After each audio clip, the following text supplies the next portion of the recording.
નમસ્કાર, આપ જોઈ રહ્યા છો લખતર ન્યૂઝ અપડેટ ચેનલ। તમામ સમાચાર અને અપડેટ મેળવવા માટે ચેનલને સબસ્ક્રાઇબ કરો અને બેલ આઇકન પર ક્લિક કરો જેથી તમામ સમાચાર અને અપડેટ તમને મળી રહે।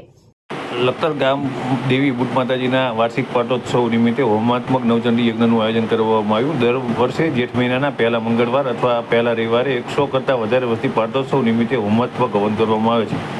લખતર ગામના પાટડી દરવાજા પાસે આવેલ લખતર ગામ દેવી તરીકે પૂજાતા બુટ માતાજીનું મંદિર આવેલ છે। લખતર ગામના તમામ જ્ઞાતિના શ્રદ્ધાળુ ભક્તજનો માટે તેઓ આસ્થાનું પ્રતીક છે। બુટ માતાજીના મંદિરે લખતર ગામ સહિત આજુબાજુ ગામની સર્વે જ્ઞાતિના શ્રદ્ધાળુ ભક્તજન દર્શન કરવા માટે આવે છે। બુટ માતાજીની ગામદેવી તરીકે સ્થાપના કરવામાં આવી ત્યારથી દર વર્ષે તેમના પાટોત્સવનું આયોજન કરવામાં આવે છે। દર વર્ષે જેઠ મહિનાના પ્રથમ રવિવાર અથવા મંગળવારના દિવસે હોમાત્મક નવચંડી યજ્ઞનું આયોજન કરવામાં આવે છે। આ વર્ષે જેઠ મહિનાના પ્રથમ રવિવારે હોમાત્મક નવચંડી યજ્ઞનું આયોજન કરવામાં આવતા યજ્ઞના યજમાન પદે લખતર બુટ ભવાની મંડળના સદસ્ય સ્વ મનસુખભાઈ લાદોલાના પુત્ર અલ્પેશભાઈ લાદોલા બિરાજમાન થઈ અને હવનમાં પવિત્ર કાળ સહિતની સામગ્રી હોમી હતી। આચાર્ય પદે લખતર ગામના શાસ્ત્રીજી જનાર્દન મહેતા ઉપસ્થિત રહ્યા હતા અને શાસ્ત્રોક્ત મંત્રોચ્ચાર સાથે હવન વિધિ સંપન્ન કરવામાં આવી હતી। આ પ્રસંગે મોટી સંખ્યામાં દર્શનાર્થીઓ બુટ માતાજીના દર્શન કરવા માટે આવતા હતા।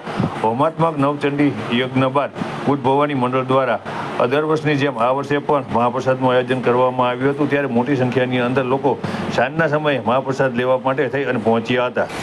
પ્રતિવાર્ષિક આપણા લખતર ગામના ગામદેવી બુટ ભવાની માના મંદિરે આજ રોજ કાયમ માટે જેઠ મહિનાનો પહેલો રવિવાર કે પહેલા મંગળવારે માતાજીનો પાટોત્સવ યોજાય છે, હવન યોજાય છે। જે ગામદેવી બુટમાં તરીકે લખતરમાં પ્રખ્યાત છે। આજના મુખ્ય યજમાન છે શ્રીમાન અલ્પેશભાઈ મનસુખભાઈ લાદોલા। દર વર્ષે ચડાવો કરીને માતાજીનું મંડળ આ ગામનો પાટોત્સવ કરે છે। ગામની સુખાકારી વધે, ગામની ઉન્નતિ વધે એટલા માટે ગામના દરેક સભ્યો સાંજે અહીંયા પૂર્ણાવતી વખતે દર્શનનો લાભ લેવા માટે પધારે છે અને આ દર વર્ષે આ રીતનો વાર્ષિક હવન લખતર ગામની મધ્યે બુટ ભવાની માના મંદિરે યોજાય છે।